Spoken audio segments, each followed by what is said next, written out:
মাসতুতো দেওরের ছেলে জন্মদিনের জন্য মাসিমণি নিজেই বারবার করে আমাদের ফোন করে ইনভাইট করেছিলেন।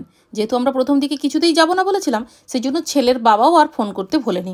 অগত্যা দেওরবাবুর কথা রাখবো না, এটা তো হতেই পারে না, তো সেই জন্য রাজি হয়ে প্রথমত ওই দিন আমরা বাচ্চার জন্মদিনের জন্য কিছু খেলনা, গিফটস, কিছু চকলেট নিয়ে নিয়েছি।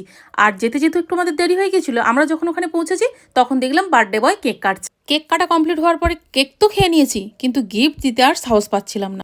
একবার হাজব্যান্ডকে বলছি তুমি গিয়ে দাও, হাজব্যান্ড আমাকে বলছে তুমি গিয়ে দাও। শেষে ছেলেকেই জোরজবস্তি করে বললাম যা না, তুই গিয়ে গিফটটা দিয়ে আয় না। আমাদের মধ্যে যখন ঠিক এইভাবেই গন্ডগোলটা চলছিল, দূর থেকে আমার দেওর আমাদেরকে লক্ষ্য করে আমাদের কাছে এগিয়ে এসে বলল, যেটা এনেছো সেটাই দাও, লজ্জা পাওয়ার কিছু নেই।